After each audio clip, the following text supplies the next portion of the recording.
या परिवाराचं अस्तित्व, या परिवाराचं मांगल्य, या परिवाराचं पावित्र्य, या परिवाराचा सन्मान, या परिवाराचा स्वाभिमान, या परिवाराचा अभिमान, या परिवाराचा आधारवड, या परिवाराचं वैभव ज्या व्यक्तिमत्वानं या परिवारासाठी स्वतःच्या हाडाची काळ रक्ताचं पाणी केलं,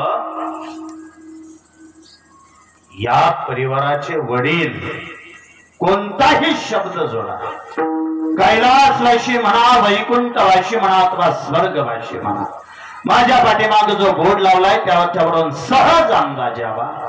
आदरणीय सिद्धू येसू कचरे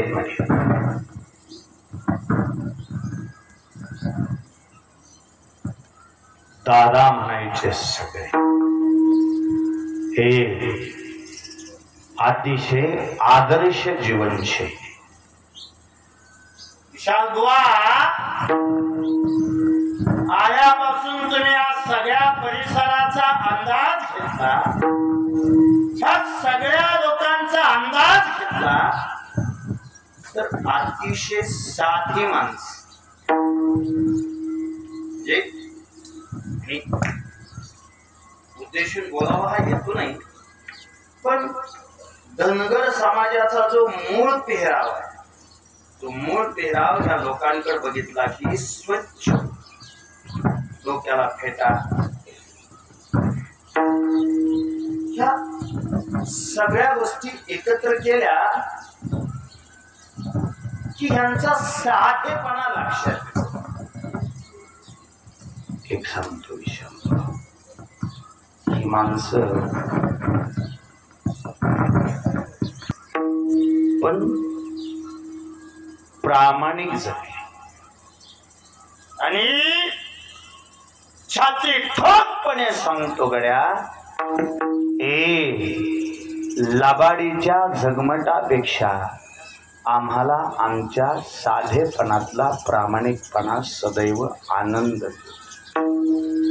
एखाद्याचा खूप पेहराव स्वच्छ असेल त्याच्यापेक्षा सदैव आम्हाला आमच्या अंतकरणातला प्रामाणिकपणा भाऊ. विशाल बुवा, एवढी साधी माणसं, एवढी साधी माणसं विचारून घ्या जुन्या जाणत्या माणसं फलटणाला जर निघाली तर त्या दुधबाईच्या सुरेश काकाकडे पैसे मोजले विचारून घ्या. पण एका रुपयाची कधी लबाडी नाही, तत्वात कधी खोट नाही, शब्दात कधी बदल नाही. प्रचंड स्वच्छ जगलेली माणसं, प्रचंड तत्वाने जगलेली माणसं, प्रचंड निष्ठेने जगलेली माणसं. मग कधी कधी राजबुवा असं वाटतं ह्यांचं जगणं खरं आहे गड्या. उगी आपण दिखाव्याच्या दुनियेत आलो. पाठीमागल्या काही वर्षापूर्वी आम्ही त्या तगड्याच्या भऱ्यात गेलतो. दौंड तालुक्यात एक तगड्यात जरा आहे बघा, त्या दौंड शुगरच्या अलीकडे. अशीच साधी माणसं चक्रे भाऊने लग्न जमवायच्या निमित्ताने गेलो.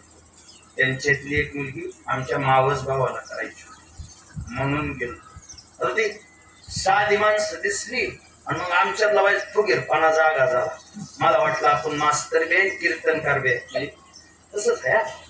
आपण काय म्हणलं, ही साधी माणसं आहे आपण एका शब्दात बसल्या बैठकीला इकडं जे आमच्या बरोबर जे गेले त्यांनी मला सांगितलं, महाराज तुम्ही बोला बरं का, तुम्ही बोला म्हणजे मुंबईतली पुढची माणसं गप्प असतील म्हणून मी पुढच्या तोपाला बसलो होतो. मी पुढच्या तोपाला बोलायसाठी मला बसवलं होतं. मला म्हणजे काय बी झालं त्यांचं काय आपल्याला त्यांनी नाही दिलं तरी चालत, पण लगीन मात्र लगीन मात्र म्हणले त्यांच्याकडे टाकलं बरं का, लगीन आपल्याकडे आलं नाही पाहिजे. मग त्या कामासाठी माझी नियुक्ती केली म्हणून मग मी पुढे बसलो. मला पहिल्यांदाच विशेष वाटलं विशाल बुवा, एक 20-22 तरणी बाण पोरं पाठीमागे बसली, 3 जुनी म्हातारी त्यांनी पुढे बसवली. मला पहिला झटका तिथं बसला. म्हणलं अजून बी यांच्यात म्हाताऱ्या माणसांना किंमत आहे. नाही गळ्याच्या तुम्ही बघताना कुठल्या गोष्टीने बघता कोणाच ठेव. तुम्ही शाळा शिकून म्हातारा कोपऱ्यात बसवलं, पाहुणा आल्यावर तुम्ही म्हाताऱ्याला म्हणता आमच्या पाहुणा आल्यावर तुम्ही पाहुण्याला म्हणता आमच्या म्हाताऱ्याला.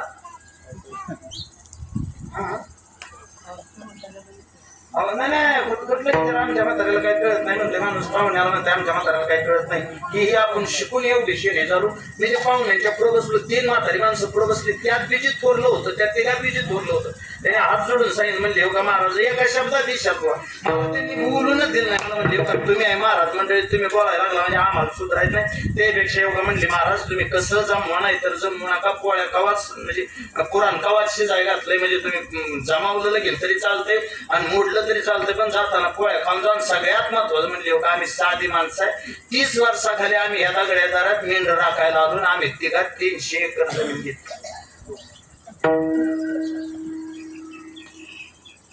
गावातून त्याला 7-12 माझ्या नशिबाला माझ्या जीवाला आठवलं मला पुन्हा विचारलं मी म्हणलं काय म्हणलं म्हणले आम्ही तिघात 300 एकर जमीन घेतली थोडं म्हणजे त्या तिघांच्या दारात आहे देऊळकरांचं मंदिर बांधलंय तिघातच बांधलंय 48 लाखात म्हणजे आम्ही तिघाचे देवळ बांधलंय ह्या देवळात आम्ही आपलं पूजा करतो बाकी आमचं काही नाही आणि तुम्ही तुम्ही बोलायला लागलो आम्हाला ते कळायचं नाही ना आमच्या ध्यानात यायचं नाही त्याच्यापेक्षा असं करा म्हणजे आमचा नियम असा आहे तुमचा ऐकण्यापेक्षा थोडं गडीभर महाराज आमचाच ऐका आमचा नियम असा आहे आम्ही कधीच लक्ष्मी दारात न उचलून दुसऱ्याच्या दारात जाऊन देत नाही आमच्या पोरींची लग्न आम्ही आमच्याच दारात करतो आणि त्याच्यापेक्षा आमचा नियम असा आहे मोकळ्या हाताने आम्ही लक्ष्मी लावत नाही 5 तोळं सोनं प्रत्येक पुरीला दिले आज पतोर जेवढ्या पुरींची लग्न लावून दिले ती तेवढ्यांना दिले तेवढ्यात होय असेल तर सुपारी फोडा नसलं तर पोळ्या केले ते जीवन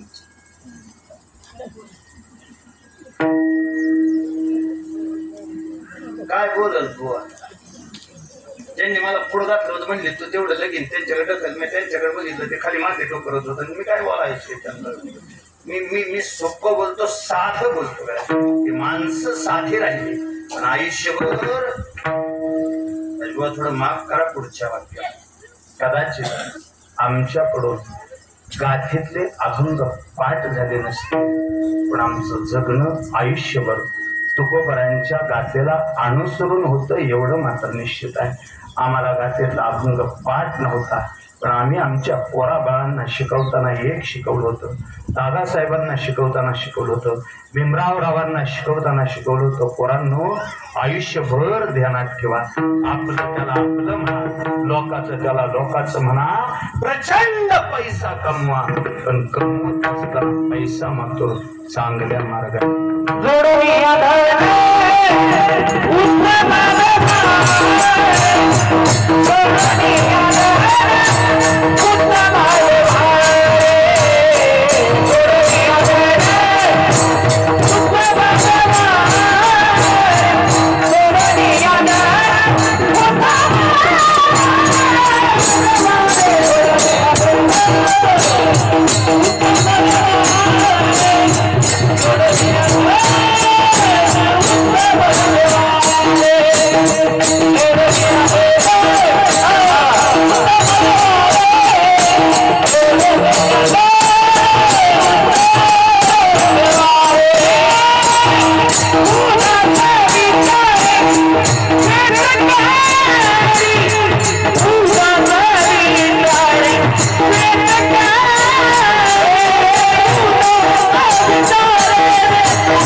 उदास विचारे वेच करी उत्तम जी गती तो एक पावेल उत्तम भोगील जीव ऐका गड्या ज्या व्यक्तिमत्वानं सगळ्यांना सगळ्या गोष्टी चांगल्या शिकवल्या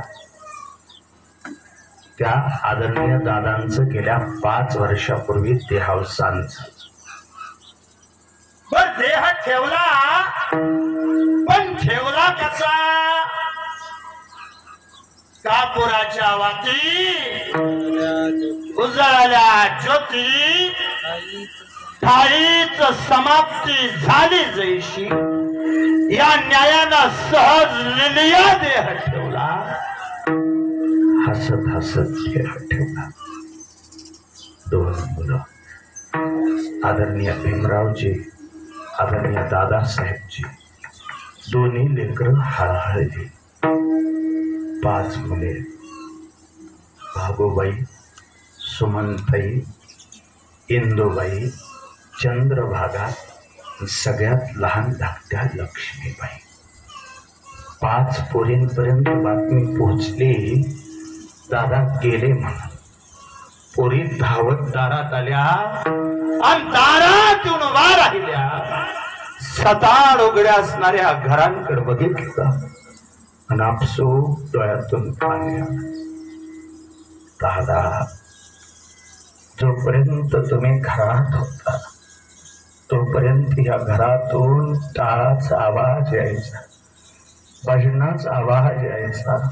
दादा, तुम्ही होता तोपर्यंत माहेरला माहेर पण होत. तुम्ही होता तोपर्यंत माहेरात येऊन उभा राहिलं की कधी आली लक्ष्मी असं विचारून बाप तोंडावरून हात फिरवायचा ना, तेव्हा श्रीमंत असल्यासारखं वाटायचं. 5 वर्ष झालं. पोरी दारात येऊन उभा राहतात. भाऊ भाऊजाई प्रचंड प्रेम करतात. पण एक काय, आता पोरी माघारी फिरल्यावर त्या रस्त्यापर्यंत गाडीपर्यंत जाऊन 50 रुपयाची नोट काढून चंद्रभागा ताईच्या हातावर कोणी ठेवत. चंद्रभागा ताईने सांगायचं, दादा नकोच मला, आहेत माझ्याजवळ. अगं नाही तर म्हणून नाही देत, घेऊन जा. आणि पोरासनी खायला नाही, त्यांना सांग दादाने दिलं. 5 वर्ष झालं.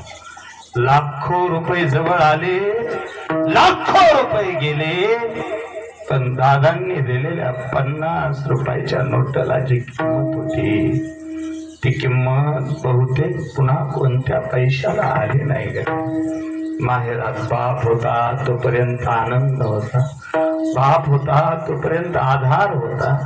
आदरणीय भीमरावजींनी या मिरडे गावच्या सरपंच पदासारखं मोठं पद भूषवलं. पण कधी जरी रात्री इंदारचं उशिरा घरी आले, 11 11:30 वाजल्या, अख्खं घरदार झोपलेलं असायचं.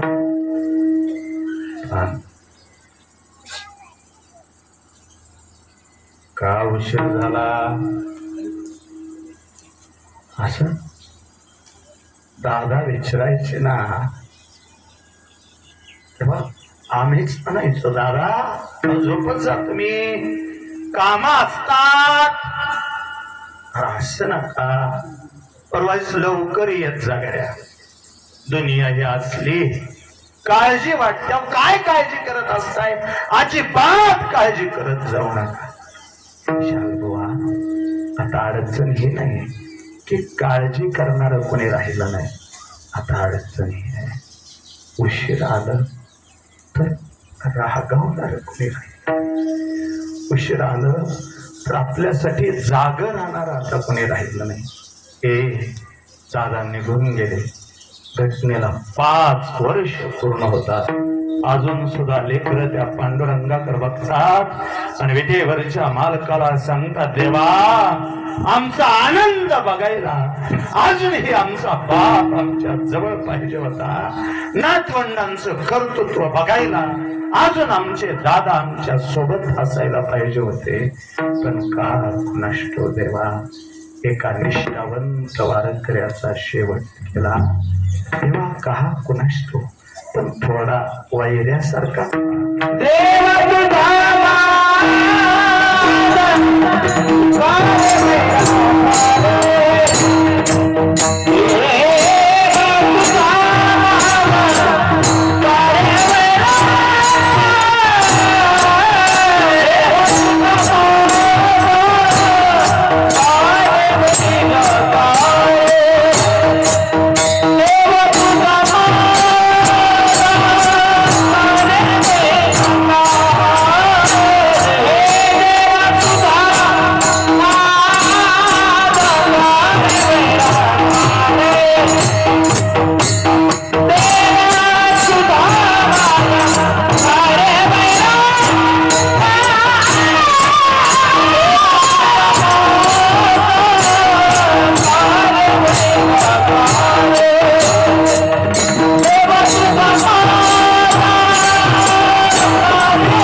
तुझा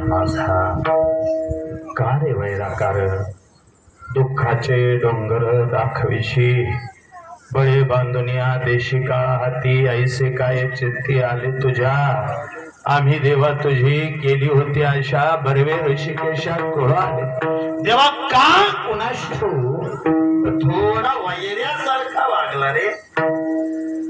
बहुतेक घटनेला 5 वर्ष पूर्ण आणि विशालबुवा जबाबदारीनं बोलतो हे वाक्य ऐका. माझ्या वाक्याला कोणाला छेद द्यायचा असेल काही विरोध असेल तर राजभाऊ थोडं तुम्ही वारकाय नाही का. बहुतेक ह्या सबंध परिसरामध्ये फलटण तालुक्याचा पूर्व भाग, या पूर्व भागात हे 5वं पुण्यस्मरण होतंय. तुम्ही वैयक्तिक पहिल्यांदा बघतोय. आणि मग काही दिवसापूर्वी वाढल्यात तिसरं झालं बघा. त्या फलटण तालुका कृषी उत्पन्न बाजार समितीचे सचिव आहेत शंकररावजी सोनवणकर. त्यांच्या वडिलांचं झालं सर्जेराव सोनवणकरांचं. पण ते तिसरं 5वं पुण्यस्मरण ऐका ते 5वं पुण्यस्मरण घालण्यासाठी बाप दादांसारखा असावा लागतो आणि लेकरं या दोघांसारखी असावी. दोन जेव्हा पहिल्या पुण्यस्मरणाला सुद्धा इच्छा बुवा कीर्तन ठेवावंच लागत होईल आणि कळायचे नाही. आणि आम्ही रोज हेच करतोय. पहिल्याला सुद्धा म्हणते ती ठेवावं लागलं तर कीर्तन नाही ठेवलं तर नाही जमायचं.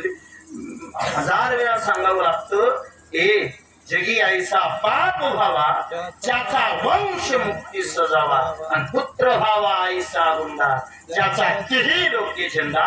या दोन्ही गोष्टी एकत्र आल्या कारणे 5व्या वर्षी सुद्धा या ठिकाणी संपन्न होत असताना निवडलेल्या अभंगावरती चिंतन मांडत असताना ते काहीच असं असावं.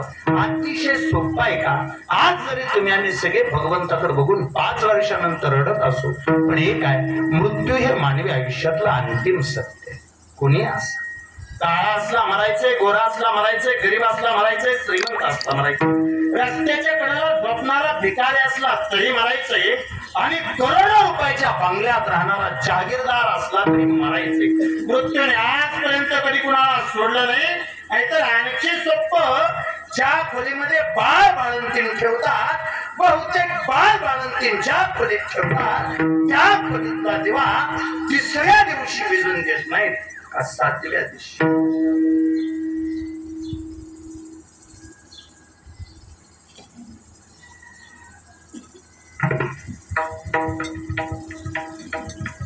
बोला सरकार 1,500 देते.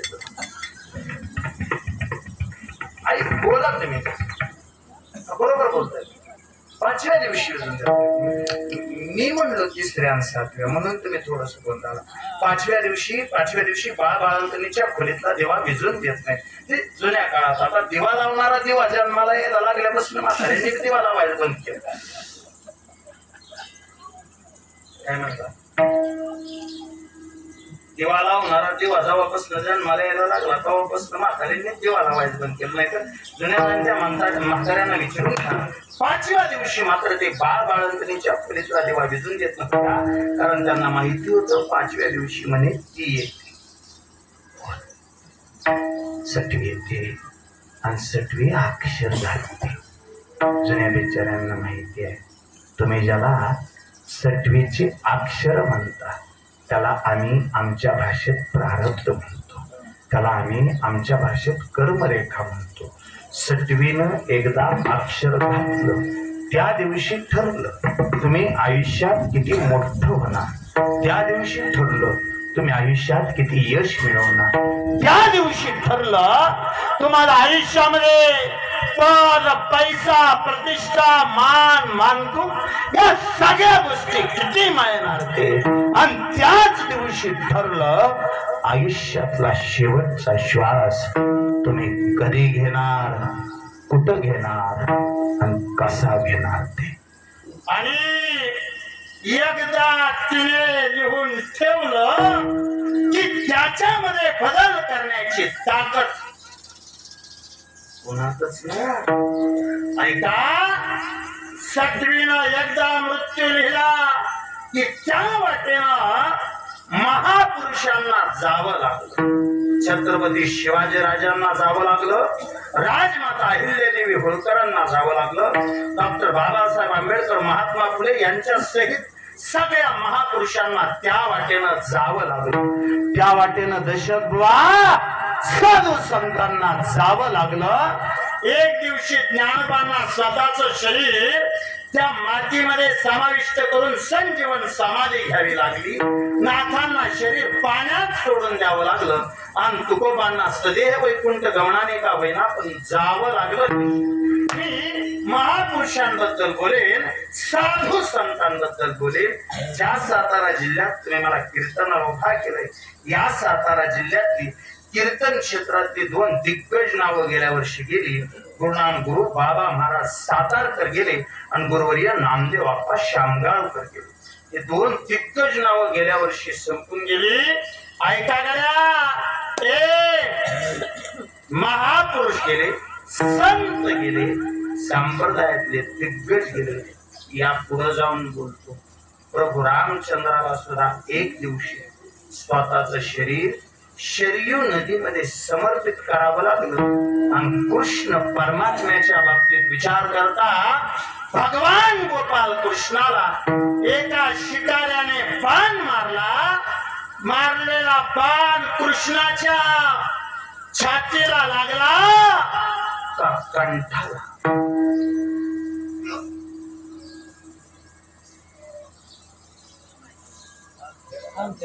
बरोबर ऐका, वा शिकाऱ्याने मारलेला बाण कृष्णाच्या छातीला लागला नाही, कंठाला लागला नाही, निवड पायाच्या अंगठ्याला लागला. बर पायाच्या अंगठ्याला जर बाण लागला असेल तर खरं सांगा, अंगठ्याला लागल्यावर मरतय काय?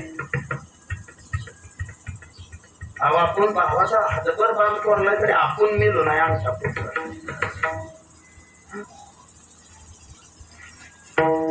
आपण रेशन सुद्धा टिक्यात चोरून आणतो, दुसऱ्याला दिसतो नाही. लाडक्या बहिणीचा फॉर्म चोरून भरलेली माणसं आहे. आपली मस्त 5 लिटर दूध देते तरी फालताना त्या गुजराला आपला 10 लिटरचा रक्कम. आपण मिळलो नाही अजून अंगठा फुटला तरी. ज्याच्या सत्तेशिवाय सूर्य चालत नाही, वेद बोलत नाही, समोरच्या झाडाचा पान हलत नाही, तो कृष्ण अंगठ्याला बाण लागला मेलाच कसा. थोडं ताट बसून ऐकत असला तर सांग ऐका, कृष्ण बाणाने नाही मेला, कृष्ण वचन. काय म्हणला बुवा? बाणाने नाही मेला, वचनाने मेला. ते कसं काय? राम अवतारामध्ये निघालेले असताना 2 भावांची भांडणं. कधी? रामायणात कुणाची भांडणं? भावाभावाची. काय दुर्दैव आहे, भांडणं त्यावेळी भावाची भावाबरोबरच होती आणि आज बी भावाची भावाबरोबर. आमची अडचण अशी आहे, आमच्या अख्ख्या गावाबरोबर चांगली आहे, फक्त भावाबरोबर पटत. जेव्हा पोटाला अन्न नव्हतं, टोपलीत अर्धी भाकरी होती, कोरकोर खाल्लेली भावंड आहे. शाळेत निघालो तर आई 5 पैसे द्यायची. तेवढेच 5 पैसे घेऊन थोरला पुढे पडाला. दुकानदाराच्या फळीवर त्याने 5 पैसे ठेवले. दुकानदाराने त्याला 1 गोळी दिली. थोरल्याचा खायचा धडा झाला नाही. त्याने ती गोळी अशी शर्टाच्या कोपरात धरली आणि फोडली. एवढा बदनशिबी होता थोरला, तेव्हाच त्याला गोळी बराबरीत फुटली नाही. सदैव गोळीचा 1 तुकडा मोठा व्हायचा, 1 तुकडा बारका व्हायचा. थोरल्यानं मोठा तुकडा बारक्याच्या हातावर दिला आणि खा म्हणला. खा. मोठा तुकडा बारक्या भावानं खाल्ला होता, पण पोट मात्र थोरल्याचं भरलं होतं. त्या दिवशी त्यानं दाखवून दिलं, नुसतं खाऊनच पोट भरतं असं नाही, कवा कवा देऊन सुद्धा पोट, कवा देऊन सुद्धा पोट भरतं. वाईट ह्या गोष्टीचं वाटतं. गोळीचा तुकडा वाटताना निस्वार्थी झालेली भावंड, जमिनीचा तुकडा वाटताना का कोणाच एकमेकांबरोबर एवढी वैराने जगायला लागली. पण वैराने जगायसारखे दिवस ते राहिले नाही, वैराने जगावेत असा काळ राहिला नाही. बहुतेक कोरोनाने जेवढी माणसं मिली त्याच्यापेक्षा जास्त माणसं नंतर हृदयविकाराच्या तीव्र झटक्याने मिली. माणसाशी पाखरासारखी मारायला लागले. आपल्या समोर बसलेला माणूस उद्या आपल्या समोर असं का नाही खात्री देत नाही. कोणता सूर्य शेवटचा असेल मला माहित नाही, बोललेलं कोणतं वाक्य शेवटचं असेल मला माहित नाही, भेटलेला कोणता माणूस शेवटचा असेल मला माहित नाही. मी सोपं बोलतो. जुना काळ होता तेव्हा पेमेंट करायला येत होती, गर्वानं वागता येत होतं. चालू काळामध्ये पेमेंटीत जगायचे दिवस संपून गेले, गर्वाने जगायचे दिवस संपून गेले, एकमेकाला नावं ठेवून जगायचे दिवस संपून गेले, एकामेकाची जिरवायचे दिवस संपून गेले. नाहीतर 2 भावांची भांडणं बघितली, तिसरा मध्ये घुसला आणि तिसऱ्यानं धाकट्या भावाची भेट घेतली. म्हणला काय केलं त्याच ऐकायचंय, माझ्या बरोबर फलटाणा चल, एका वकिलावर माझी चांगली ओळख आहे, एकदा किती पैसे जाऊ दे, पण एकदा ह्या कचरेवाड्याच्या आपल्याला नाही. किती ऐका, पाया पडतो. आपण एकमेकाची जिरावता जिरावता वकील साहेबानं 3ऱ्या मजल्यातनं सळ्या वर काढले. त्याचं 4थ्या मजल्याचं बांधकाम सुरू झालंय. एकमेकांबरोबर वैर करून भांडण करून आयुष्यातला चांगला काळ अजिबात वाया घालवू नका आणि नकाच वाया घालू. आता या कीर्तनात बसल्यात, मगाशी मी दालांबद्दल बोलत होतो तेव्हा रडत होते का, पण ह्यातल्यात मी आल्यापासून मोजले सरपंच साहेब यातल्या 6 जणी बोलत नाही. आणि सरावने जर कियान, सोमवार जर कियान, उपास काय करतीयान, सरावनातलं मंगळवार धरलं, राजाळ्याला जाऊन बायला जाऊन आली. कितीतरी तिनं स्वांग केलं. घरातल्याच माणसांवर बोलत नसलं तर मग हे केलेले नुसते सोंग येते. हो, दुनियाला दाखवायसाठी परमार्थ अजिबात करू नका. दुनियाला बरं वाटावं म्हणून परमार्थ अजिबात करू नका. नाहीतर सहज साधं सोपं बोलतो. माणसंच मरून गेल्यावर त्याच्या चुका सगळं असल्यात काय माहिती. बराच किती हाका मारल्या दादा बोल नाही. आजच्या का कुणाला आरसा कशाला. दादांच्या समोर आदरणीय सरपंच साहेब बसले. सरपंच साहेब एखादे हाक फक्त तुमच्या वडिलांना मारून बघा.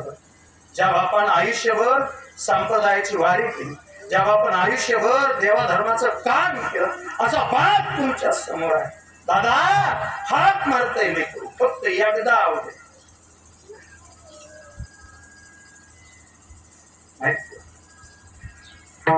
सांगतो, पाया पडतो.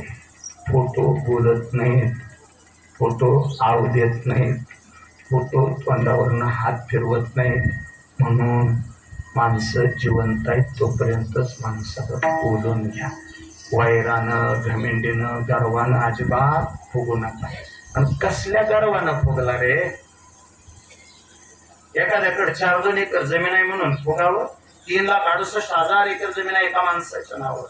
1,00,000-2 लाख रुपये पगार आला म्हणून तुम्ही सगळ्याला येण्यात काढलं. तुम्हाला वाटायला लागलं मी एकटाच विषय आहे. 2,800 कोटी रुपये पगार आहे एका पोराला. किती म्हणतात. सुंदर पिचाई नावाचा गुगल कंपनीचा CEO आहे पोर, भारतातला आहे पोर. 2,800 कोटी रुपये पगार आहे वर्षाला. 215 कोटी रुपये पगार आहे महिन्याला. 7.5 कोटी रुपये पगार आहे एका दिवसाला. 100-200 असं खाली पडलं तर त्याला उचलाय परवडत नाही.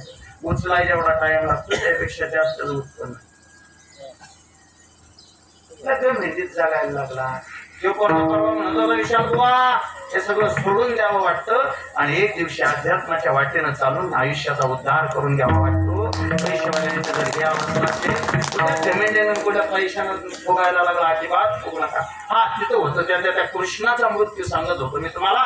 ऐका, रामप्रभूच्या समोर 2 भावांची भांडणं. एकाच नाव वाले, एकाच नाव सुग्रीव आहे. रामाला एकाला मारायचा होता, एकाला तारायचा होता. ज्याला मारायचंय त्याचं नाव वाले आहे, ज्याला तारायचंय त्याचं नाव सुग्रीव आहे. प्रभू रामचंद्राने धनुष्याला बाण लावला आणि धनुष्याला बाण लावून वालीच्या पाठीत बाण मारला. ज्या क्षणाला वालीच्या पाठीत बाण मारला, वाली रक्ताच्या थाव्यात कोसळला.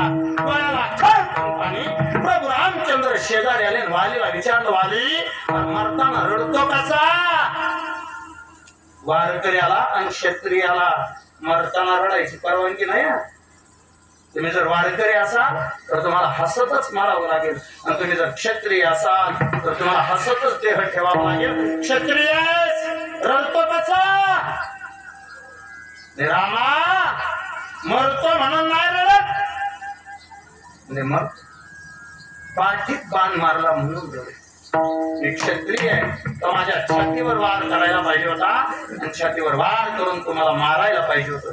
प्रभू रामचंद्राने वालीचा हात हातात घेतला आणि शपथ दिली, वाली जरी तुला तसं वाटत असलं तर ऐक, ह्या अवतारात मी तुला मारलं, पुढल्या अवतारात तू मला. म्हणून वालीचा व्याज झाला, वालीचा शिकारी झाला. श्रीकृष्ण श्रीरामाचा श्रीकृष्ण झाला. पण कृष्णाचा जन्म झाल्या झाल्या त्याचं सबंध शरीर नैनम छेदंती शस्त्रांनी नैनम दहती पावका. त्याच्या शरीराला बाण लागायला जागा नव्हती. म्हणून कृष्णानं बाण लागायला एकच जागा केली. कधी वासुदेवाच्या डोक्यावर निघाला होता आणि पूर आलेल्या नदीत घुसला होता, तेव्हा त्याने पायाचा अंगठा फक्त त्या नदीत बुडवला होता. जेवढा अंगठा पाण्यात बुडला होता तेवढाच अंगठा तुमच्या माझ्यासारखा साधारण होता. आणि कृष्णाच्या सबंध शरीराला बाण लागाय तेवढी एकच जागा होती, म्हणून शिकाऱ्यानं बाण मारला. मारलेला बाण कृष्णाच्या अंगठ्याला लागला आणि अंगठ्याला बाण लागून जगाचा बाप गोपाळ कृष्ण त्याला मारावं लागलं. ऐका, अंतकरणाला असलेलं दुःख आणि डोळ्यात आलेलं पाणी थोडं थांबवा. कारण हे काय, या मृत्यू नावाच्या महापुरात अवताराच्या तिथं जीव नावाच्या मुंगीची काय विषाद आहे. येथे नाही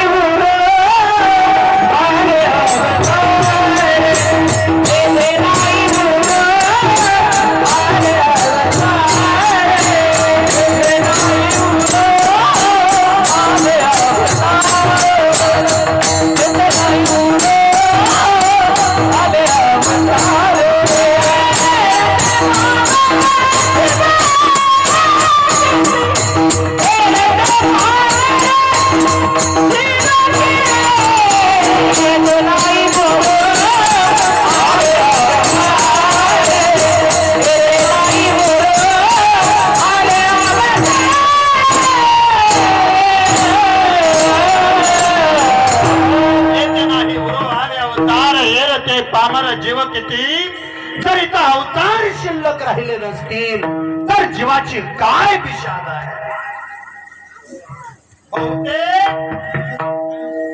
मरावच लागणार आहे.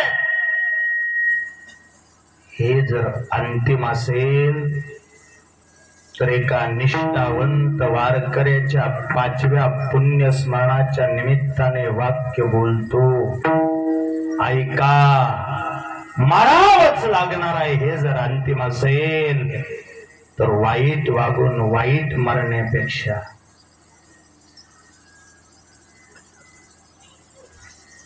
चांगलं जगून चांगलं मरायला काय कराय. काय म्हणलं बाबा, मारायचं हे तर अंतिम झालं, पण वाईट वागून वाईट मारण्यापेक्षा चांगलं जगून चांगलं मरायला हरकत काय. कसं सांगतो. 51 दिवस झाले होते. तो वाट बघत होता. कुणाची? कोणीतरी म्हणे उत्तरायणाची. उत्तरायणाची नाही, तो वाट बघत होता कृष्णाची. शरीराला बाण लागले होते आणि भीष्म पितामह शरपंजरी पडला होता. 51 दिवस झाले. शरीर वृक्ष झालं होतं. 51व्या दिवशी गोपाल कृष्ण धर्मराज युधिष्ठिराला घेऊन शेजारी येऊन उभा राहिले. कृष्णानं त्या भीष्म पितामहाचा हात हातात घेतला आणि हाक मारले. पितामह, पितामह. एवढे डोळे उघडले. कोण? कृष्ण आला. देवा, उशीर लावला, उशीर लावला नको. आणि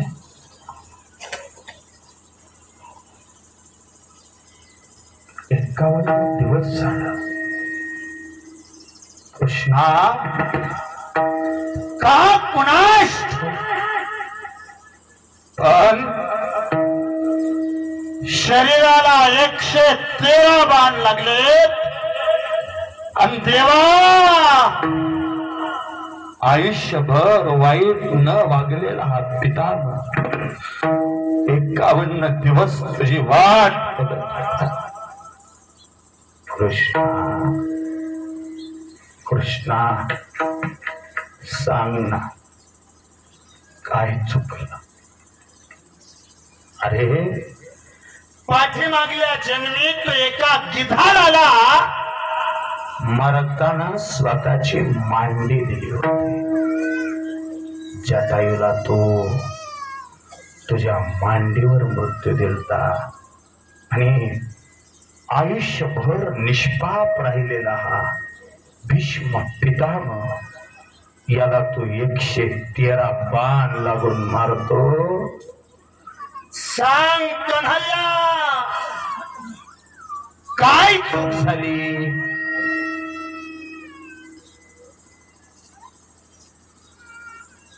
गंगेच्या आणि शंतनूच्या पोटी माझा जन्म झाला.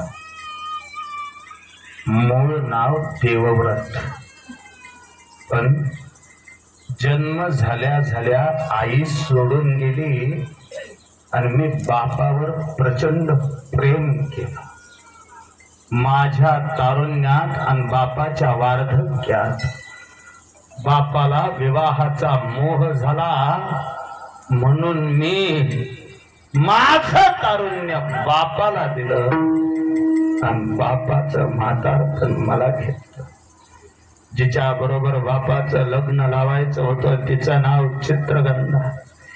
चित्रगंधेच्या बापाच्या समोर उभा राहिलो आणि हात जोडून विनंती केली, पण त्याने एक अट घातली. मी पहिली अट मान्य केली, आयुष्यात कधी स्त्रीवर शस्त्र चालवणार नाही.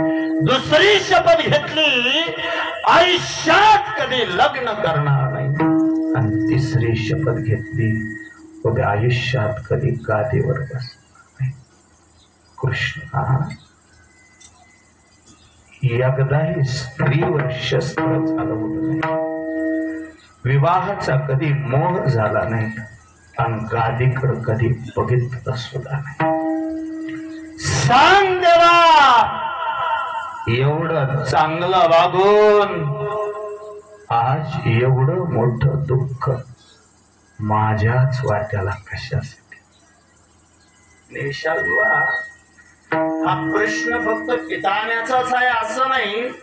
आजही बऱ्याच जणांना असं वाटतं मी वागताना चांगला वागतो, पण का कुणास ठाऊक देव माझ्याच वाट्याला सगळा त्रास देतो. त्या सगळ्यांनी ऐका. कृष्णाने पितामहाकडे बघितलं, हात हातात आहे आणि पितामहाला विचारलं, पितामह चूक सांगायची का तुमची. सांगतो, फक्त हे सांगा, ह्या जन्मातली चूक सांगू का मागल्या जन्मात.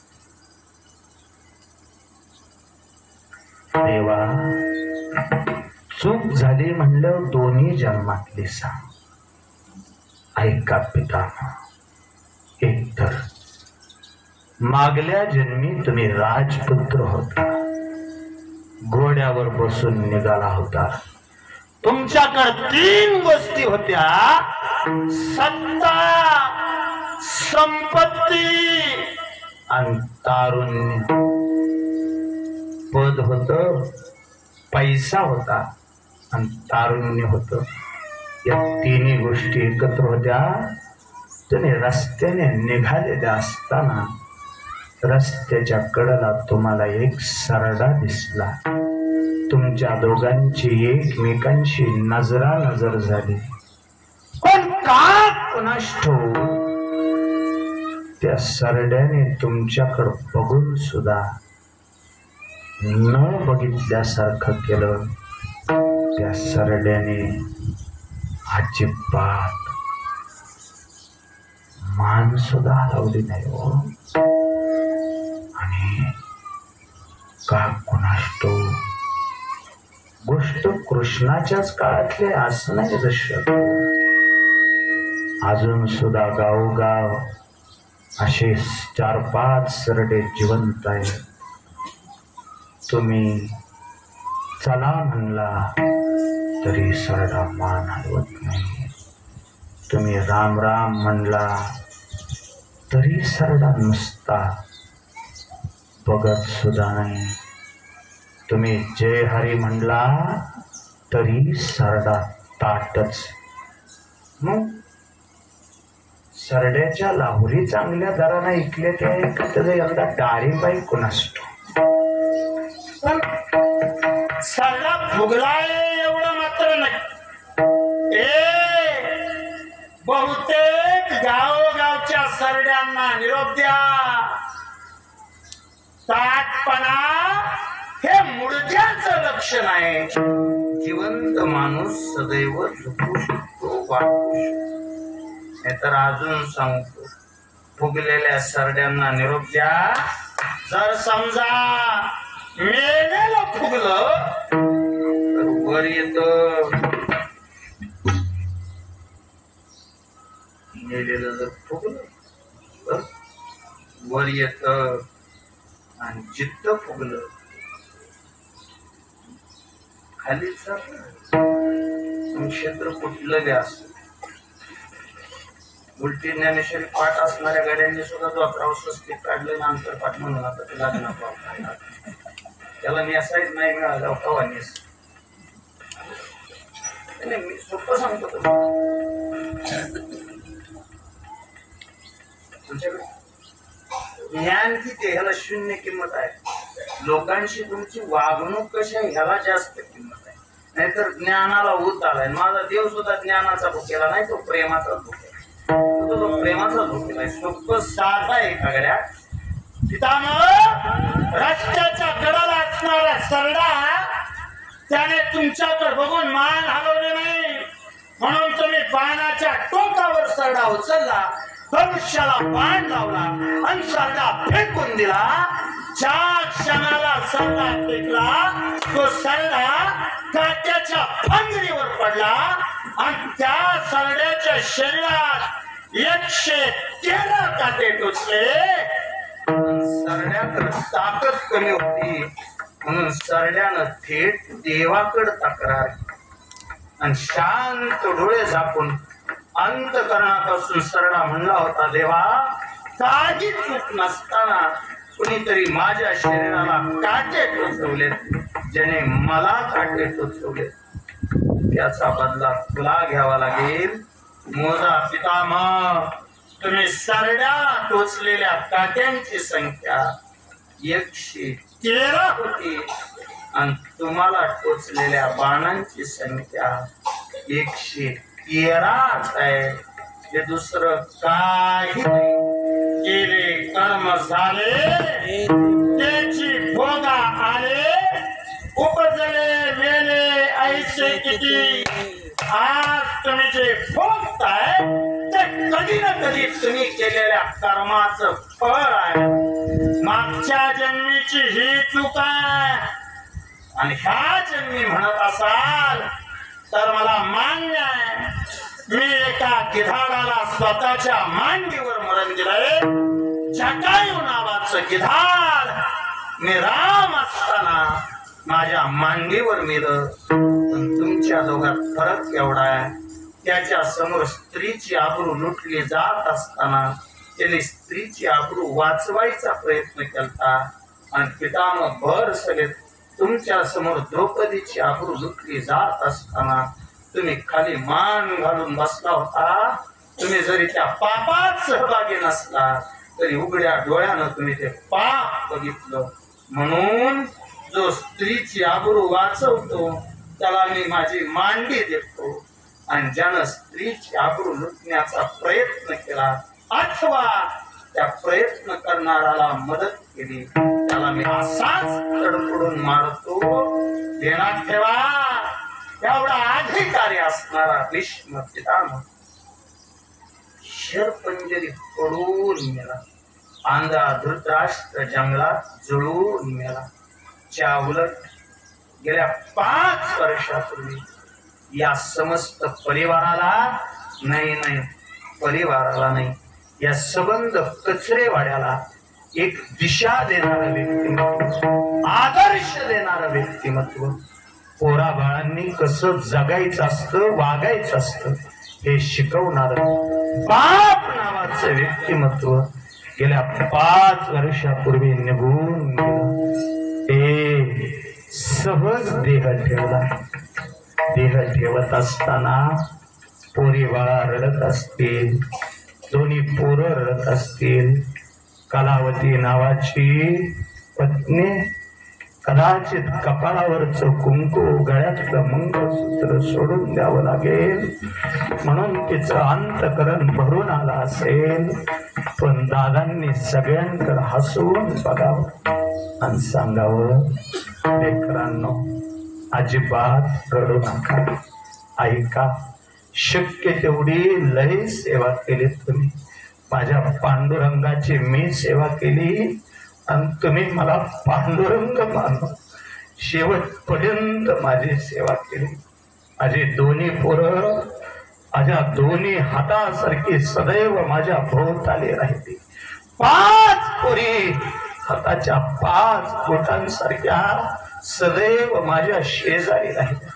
पोरी बाळा आल्या तर लहान लेकराला आंघोळ घालावी अशी आदरणीय दादांना आंघोळ घातली जायची. हातावर पोरी राखी बांधायच्या. पोरी, आता खरं सांगू, जावं वाटत नाही तुम्हाला सोडून. वाटतं ह्याच घरात राहावं, पण असं नसतं. एकदा घातलेली कांबुरणं जशी पुन्हा काढून टाकावी लागतात, तसा एकदा घेतलेला ह्यो देह सोडून द्यावा लागतो. सूर्य उगावला की तो मावळत असतो. फुल उमाललं की ती सुकून जात असत. वेली बहरली की ती कोमेजून जात असते. जावं वाटत नाही घर सोडून, पण एका क्षणाला सृष्टीचा नियम, कीर्तिमीचा नियम म्हणून सोडावं लागतं. माझा पांडुरंग मला न्यायला आलाय. माझा देव मला न्यायला आलाय. माझा भगवंत मला बोलवतोय. मला जावं लागेल. लेकरांनो रडू नका. पुन्हा कधी माणसाचा जन्म मिळाला तर देवाला सांगेल, देवा पुन्हा माणसाचा जन्म ह्याच कचरेवाड्यावर दे. पुन्हा त्या जन्मात माझ्याकडं त्या मेंढी माऊलीची सेवा घडू दे. माझ्याकडं या लेकरा बाळांची सेवा घडू दे. रडू नका बाळा. आयुष्यभर चांगला वागलो, सगळ्यांशी चांगलं जगलो, वारी केली, भजन केलं, ते निवळ एवढ्यासाठीच केला.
शेवटचा दिवस गोड बाबा आता निश्चिंतेने पावलं विसावा. कुंडली धावा तृष्णेच्या कौतुक वाटे झाले वेचाचे नाम मंगळाचे तेने गुणे.